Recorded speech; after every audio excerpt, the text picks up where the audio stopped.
The public, please stand.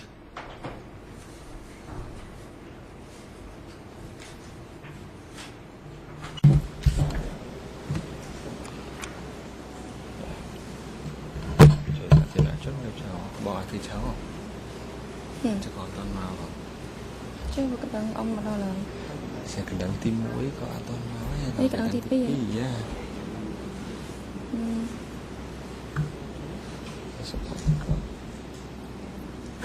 Đăng tim mũi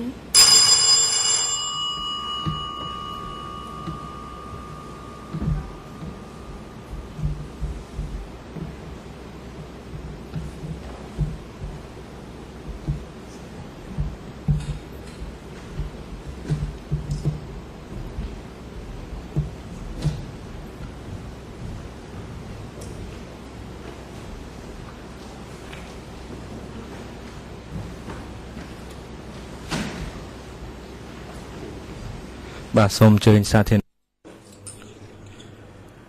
The public be seated, please.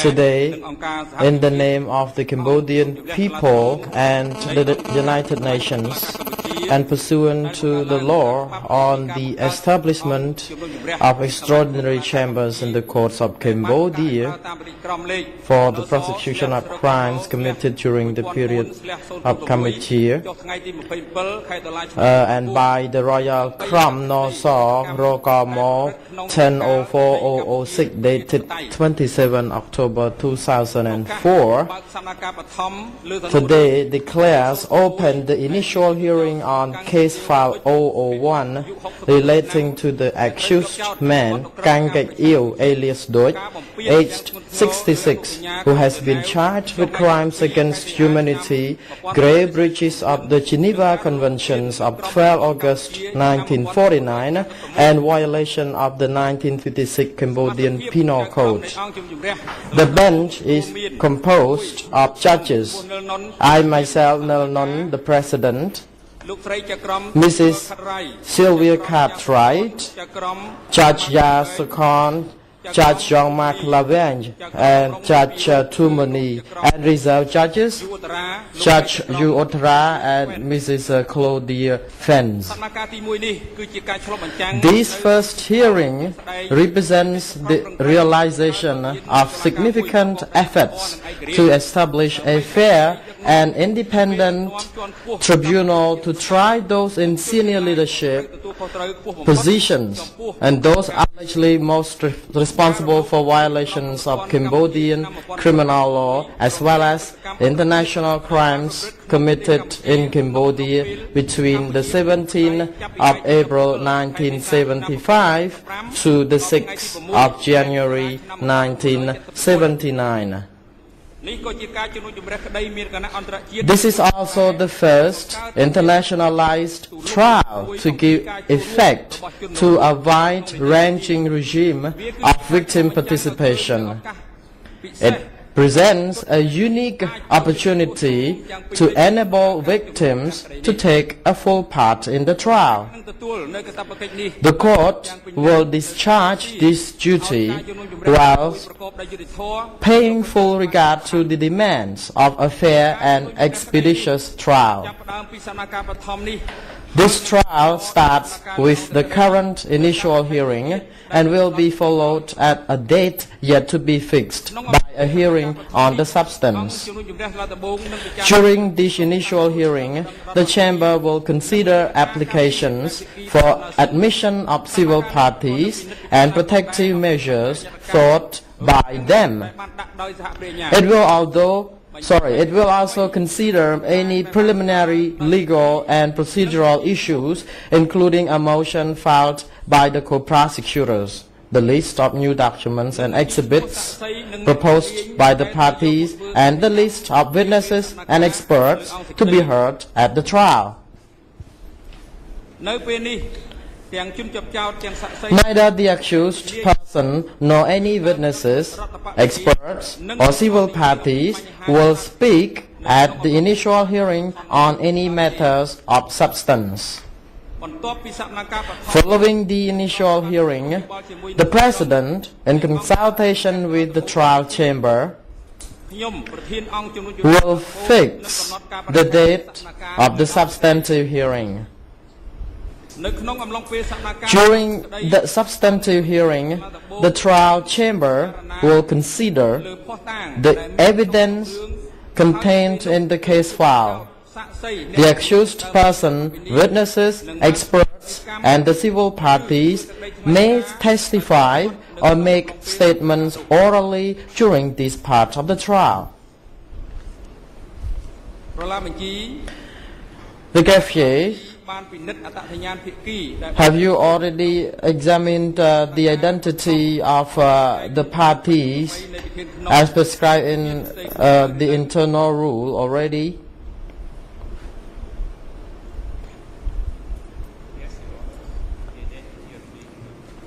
Check, and it will be attached to the records of the proceeding.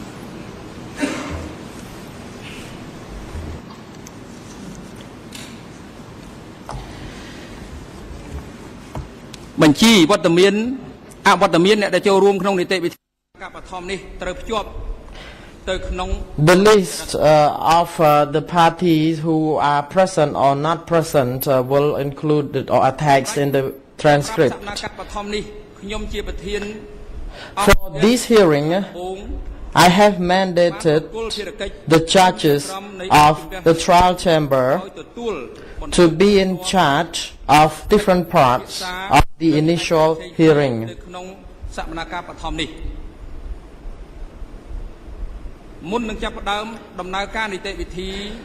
Before beginning proceedings, according to Rule 23(7)(e)(1) of the internal rules, the trial chamber would like to invite each national lawyer for the civil parties to proceed to request recognition of each of the foreign lawyers.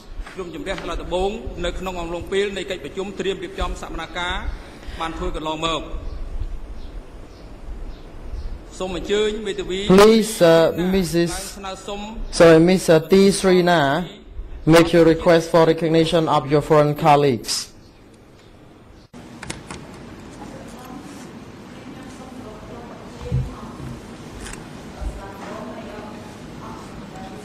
ស្លាដំបងនឹងសូមគោរពលោកចៅក្រមជាតិនិង Your Honors, the trial chamber judges, នៃអង្គជំនុំជម្រះវិសាមញ្ញក្នុងតុលាការកម្ពុជា I am T.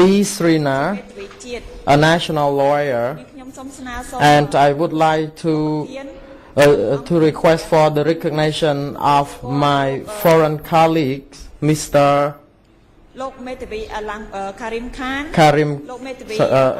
Karim Khan, Alan Warner, and Miss Brian. There are co-lawyers for the civil party in Group 1. Thank you very much.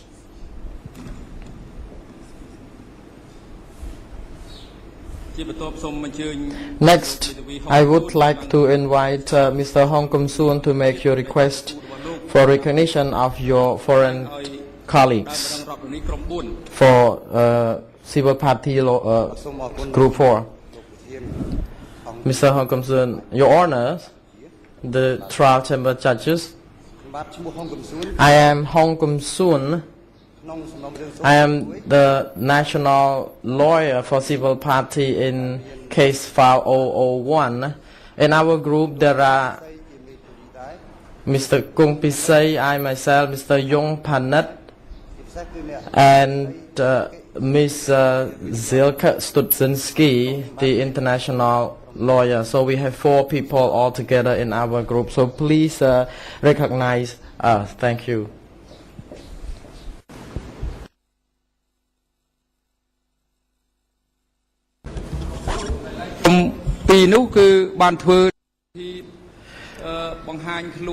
Two of the lawyers had already sought the recognition from the chamber in the trial management meeting, so we can confirm that their recognition has already been granted in the previous proceeding, and now we can confirm such a position. So in group number 4, some of the lawyers take part in both in group 2 and group 4. Somehow you have not yet introduced the international lawyers. Thank you, Your Honors. I would like to inform to the chamber again that we have another lawyer, Mr. Pierre Olivier Shaw, that we would like to request your recognition also. Next, we would like to invite the national lawyer, Ms. Moch Sawanari, to make a request for recognition of your foreign colleagues. I would like to invite the national lawyers in group 3. Your Honors, thank you very much.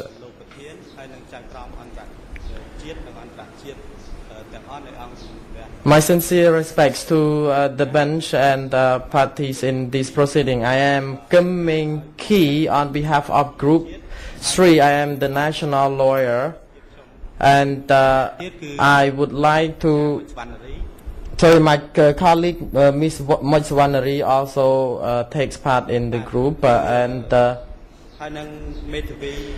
we have 4 international lawyers, including Mrs. Martin Joakang, Mrs. De Lae, and 2 international lawyers who are not available today, including Mrs. Rape Zandra Tana and Mr. Kanon. And we have 28 civil parties in our group, but here we have only 4 lawyers and 15 civil party attending such a hearing. The trial chamber would like to invite Mr. Pierre Olivier Shaw, Mr. Alang Winner, Ms. Brian McConical, Mr. Karim Khan, and Ms. Annie De La Haye to rise.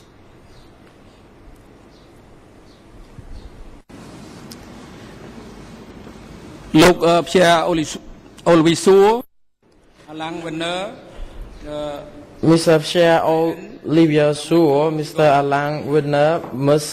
Brian McConical, and Mr. Karim Khan, and Ms. Annie De La Haye. You are now recognized by this trial chamber as a civil party lawyer for the purpose of the trial proceedings before this chamber. Pursuant to this recognition, you enjoy the same rights and privileges as a national lawyer. Please be seated.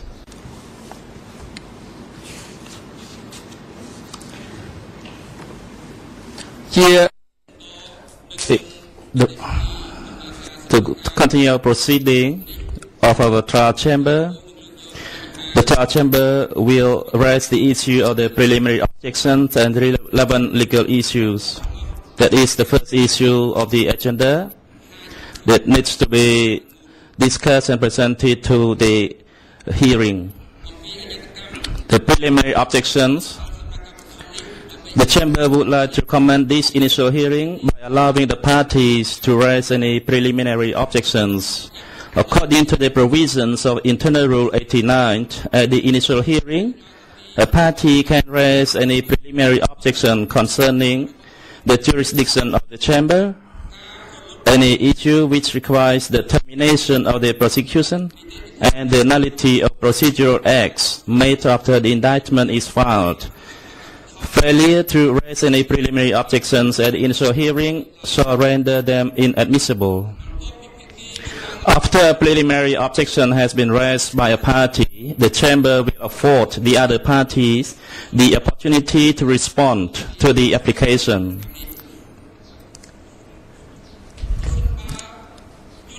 As appropriate, the chamber will dispose of any preliminary objection either during the initial hearing, immediately following the initial hearing, or at the same time as the judgment on the merits of the case. When the chamber decides to dispose of a preliminary objection at the same time as the judgment on the merits, the proceedings will then continue. During the trial management meeting held on the 16th January 2009, the defense indicated its intention to raise a preliminary objection during the then forthcoming initial hearing. Subsequently, by written decision issued on 22nd January 2009, this chamber directed each existing party of the proceedings, if they intend to raise any preliminary objection, to file with the court an outline of arguments of such objection by 28 January 2009. With the same direction, the chamber also directed any civil party applicants, if they intend to raise any preliminary objection, also to file the outline of arguments by 10 February 2009. Accordingly, on 28 January 2009, the defense team for the accused person filed its outline of arguments for a preliminary objection with regards to the applicability of statutory limitations to national crimes. No other outline of arguments were received from the remaining parties to the proceedings within the prescribed deadline. In a sense, the defense contends that statutory limitations have entered into effect with regards to the charge of violations of the Cambodian Criminal Code of 1956, contained in the closing order and indictment against the accused. The defense, in particular, requests that the chamber allow it to join the arguments on the merits of the preliminary objection together with the discussion on the substance of the case. The chamber agrees with the request by the defense in consideration of the particular nature of the preliminary objection. Accordingly, the only issue for determination is the admissibility of the preliminary objection that the defendant intends to raise. The chamber considers that the preliminary objection is admissible.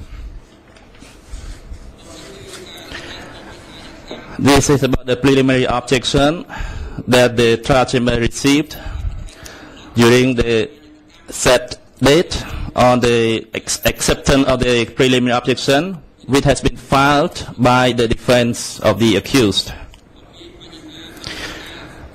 The preliminary objection on the statutory limitation. And while awaiting the response from the trial chamber, there has been no other submission or response to that preliminary objection. Now the trial chamber would like to ask the relevant parties if any party wish to make any suggestion or arguments to the contrary to the objection raised by the defense of the accused.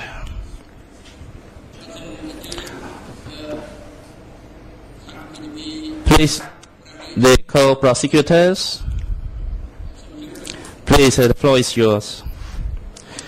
Your Honor, On behalf of the prosecution, I received the preliminary objection of the co-lawyers for the accused.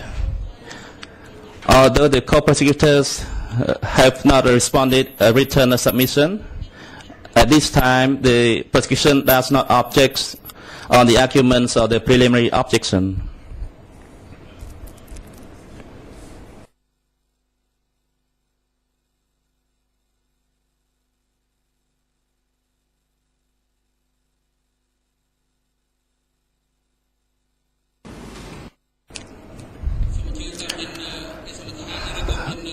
Are there any suggestions or disagreements on the preliminary objection raised by the defense team for the accused?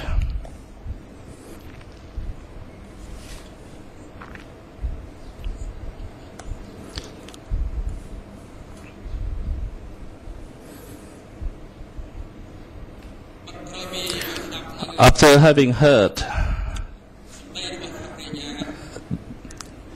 the speech by the co-prosecutor on the admissibility of the preliminary objections by the defense, the trial chamber would like to declare that the preliminary objection raised by the defense is admissible.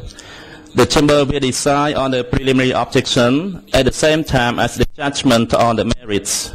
The chamber will issue in due course further directions to the parties in connection with this matter. These directions will include directions to the parties on the manner in which arguments are to be made.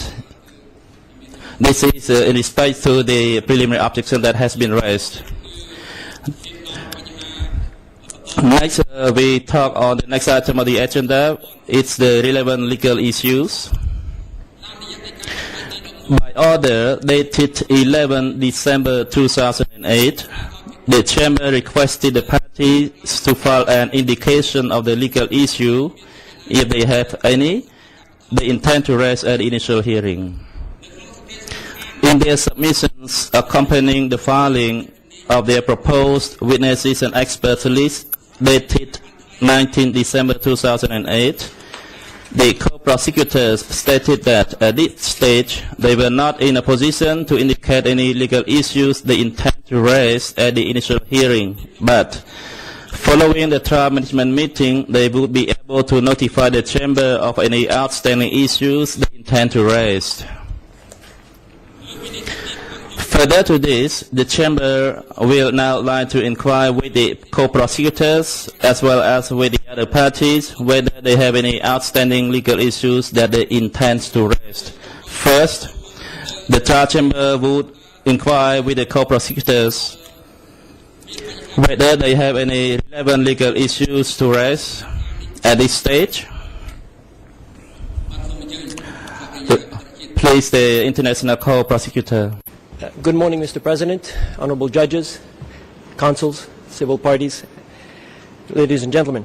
I would like to accept this opportunity to advise the trial chamber that although at this hearing we do not intend to debate or to raise any legal issue, we would like to take this opportunity to advise the trial chamber and the parties that at trial, during the proceedings, the co-prosecutors intend to invite the trial chamber to consider the applicability of the concept of joint criminal enterprise to the proceedings against the accused.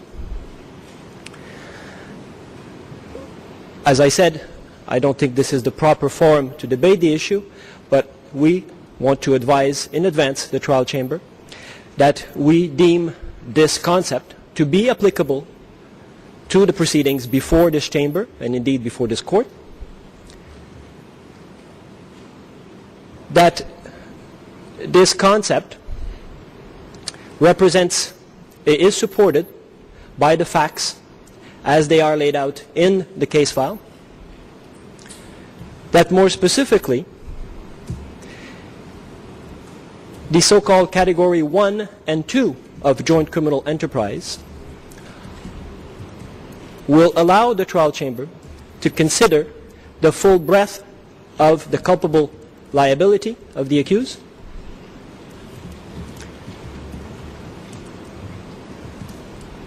We further submit that the trial chamber is indeed bound by the factual basis within the case file, but is, however, free to interpret the law, to apply it, and to legally characterize any facts contained therein. This independence, and indeed this duty, means that the trial chamber is not bound by any decision of the pre-trial chamber on this issue. We will further argue respectfully that the pre-trial chamber erred in its evaluation of the applicability of this concept to this file and these proceedings. And as I said, we will invite the trial chamber and assist it in considering the applicability of this concept to the proceedings. Thank you.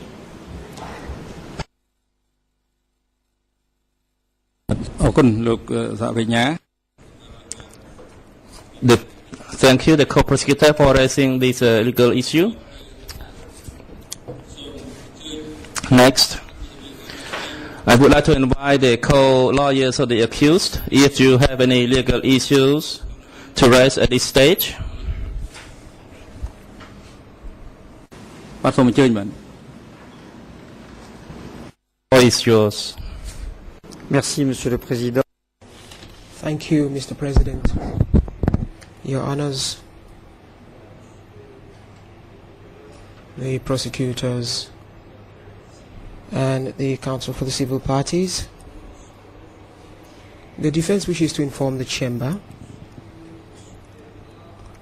of what it will raise during the substantive proceedings with regard to legal issues pertaining to the length of the detention, of the provisional detention of the accused. The defense recalls that Mr. Kaing will have been in detention, in provisional detention, for a total duration of 9 years, 9 months, and 7 days up till today. This means more than 8 years in the detention center of the Phnom Penh Military Tribunal. The defense wishes to emphasize further that this situation is unacceptable. This matter was raised previously before the pre-trial chamber, and I wish to recall that, as requested by the pre-trial chamber and a number of non-governmental organizations, were invited to submit amicus curiae briefs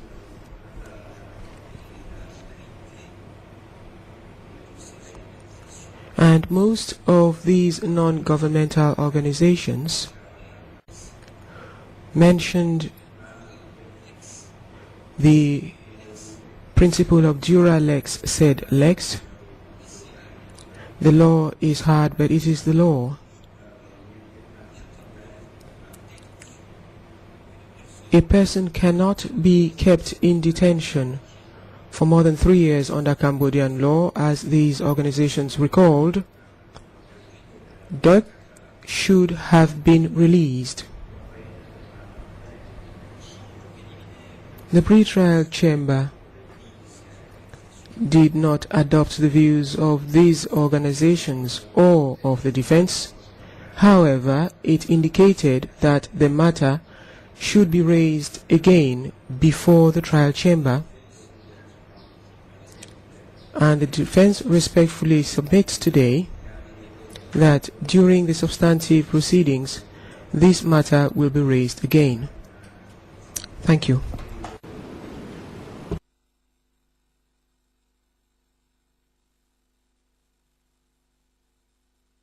But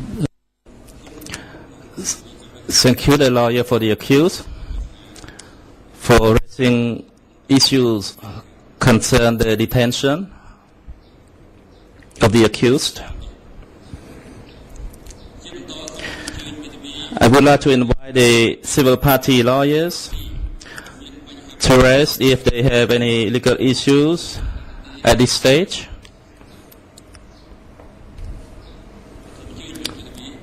The floor is yours. Mr. President, Your Honours, good morning. Your Honours, there's no discrete legal issues that will be raised on behalf of Civil Party Group 1 that I represent.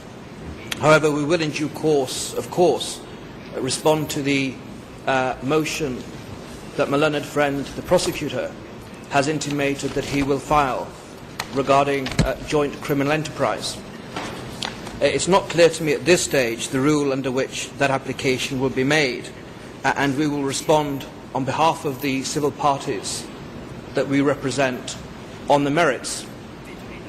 However, one guiding principle must be borne in mind in my respectful submission, that when balancing whether or not a new form of participation should be inserted into this trial, which will be decided, of course, on the merits, it is critical for the civil parties that I represent that any decision will not necessitate any delay in these proceedings. Your Honours, of course, will be mindful of international human rights standards enshrined in multiple regional instruments, and the right of the defence to have proper notice. Your Honours, I wanted to just raise this issue as far as our position at this stage. In relation to the matter of my learned friend for the defence and the intimation that an application for provisional release will be filed in due course, once again we will respond with the court's leave on the merits. But as a matter of law, it is my respectful submission that the starting point must be the time that an accused has spent in custody in relation to the proceedings under Your Honour's jurisdiction.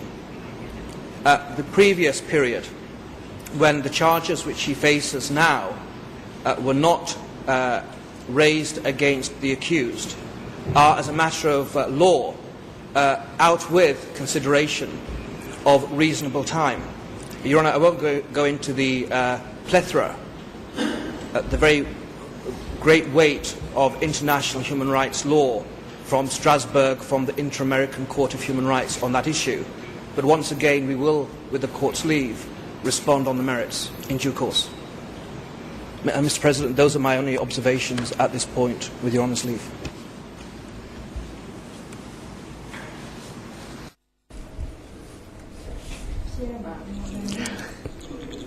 Thank you, the lawyer, the President.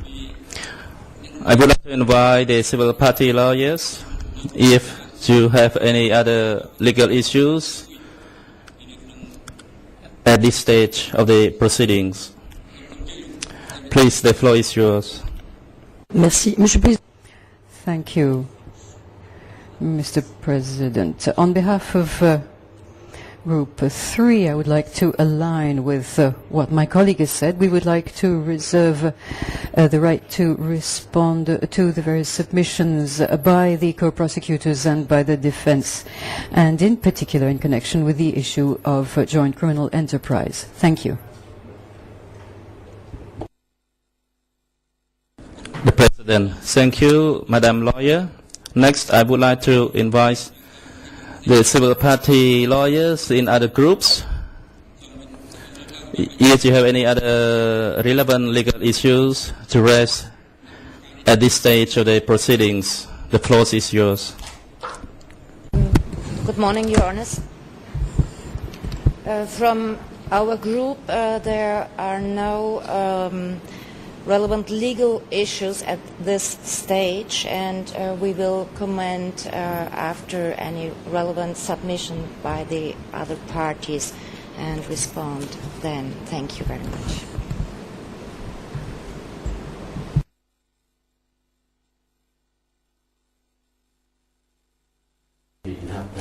President. À ce qui a été dit par mes confrères. President, Your Honours, concerning the issue of provisional detention, says Mr. Sur, I would like to say just the following. I am not aware of any jurisprudence from Strasbourg that calls for the release of anyone in relation with unduly long provisional detention prior to a trial. Thank you, Your Honours. The President, thank you, the lawyer, for your remarks. Next, I would like to invite other civil party lawyers who intend to raise any relevant legal issues.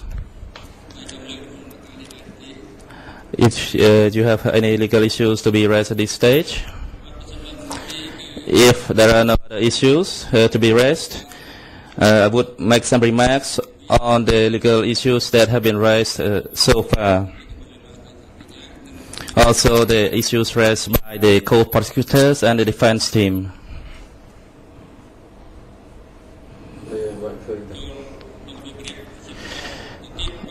The next item on our agenda is the agreements on facts.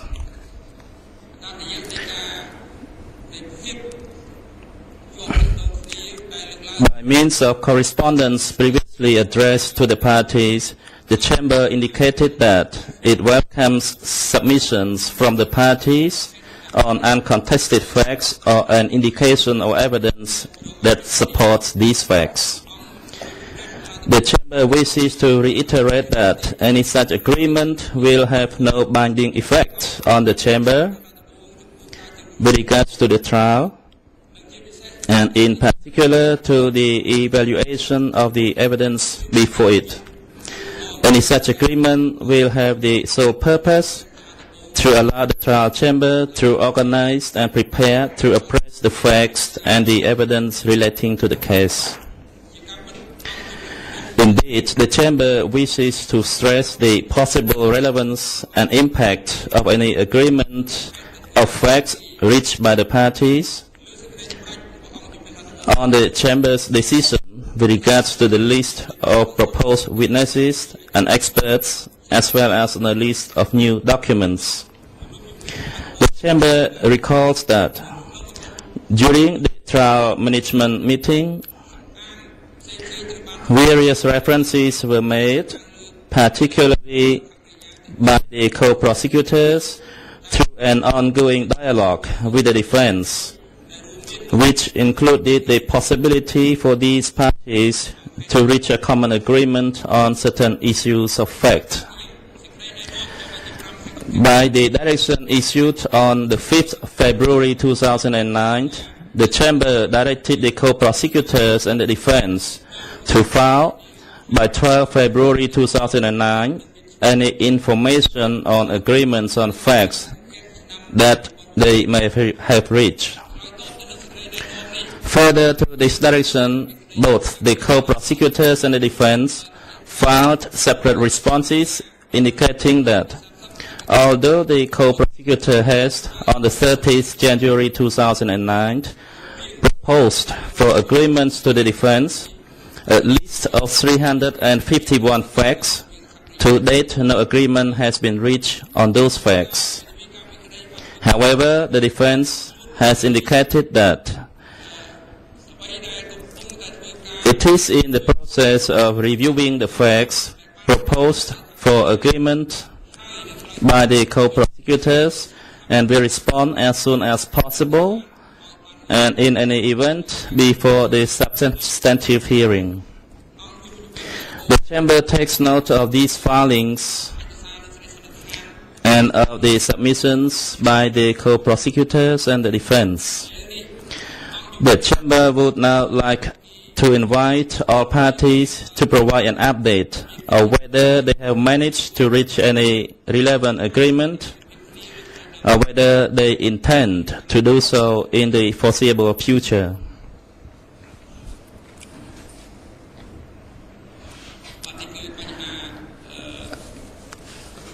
this is the issues on the agreements on facts, which are relevant to all the concerned parties. As stated earlier, do the co-prosecutors have any comments on the agreements on facts? Thank you. Simply to indeed confirm that we have sought this agreement from the defense. As you have seen from the attachment that we have provided, the copies of the facts are essentially extracted from the closing order. We are of course very much mindful that any such agreement is of no binding effect on this chamber, but as was rightly put by the President, will help direct the proceedings. We understand that our learned friend is considering and has been considering these facts, and it is indeed 351 paragraphs, and that this evaluation is ongoing, and perhaps we can ascertain today how fast this is going.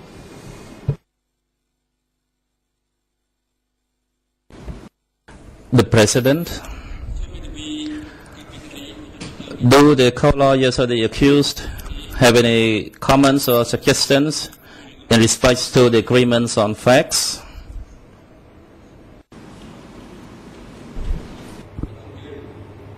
Vous avez la parole. Conformément à l'information. Thank you, Your Honor.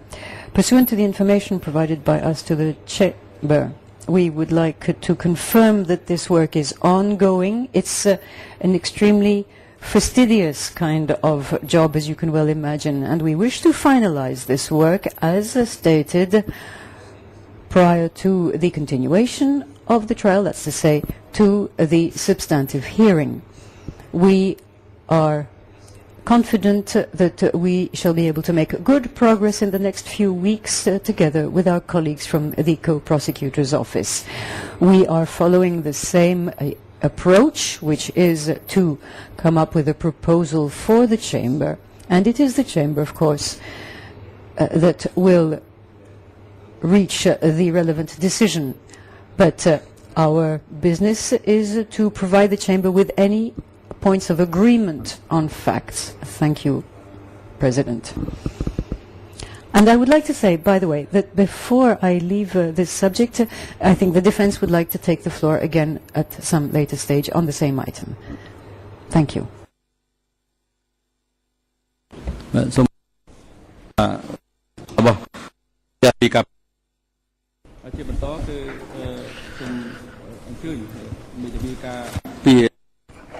Please, next I would like to invite the civil party lawyers, if you have any comments to be raised in respect to the agreements on facts. Please, the floor is yours. Mr. President, Your Honours, on behalf of Civil Party Group 1, we have nothing to add. I think this issue primarily is one, in my respectful submission, that would concern the prosecution and the defence, and I have nothing to add to that position at this moment in time.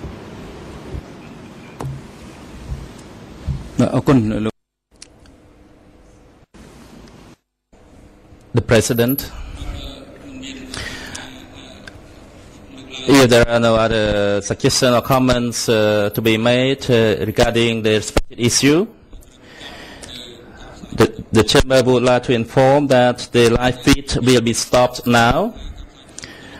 The Chamber would like to inform the media now the live feed will be stopped, and we will have a 20 minutes break to allow all recording equipments to be removed. The court will adjourn at 10 a.m. Please, participants and other public, return to their seats by 10 a.m. Now we shall have a rest.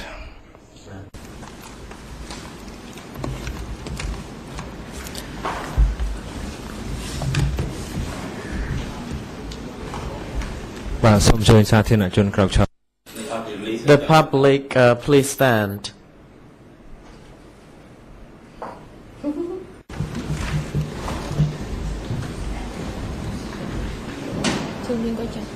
បាទអរគុណបាទសូម Thank you. Please be seated.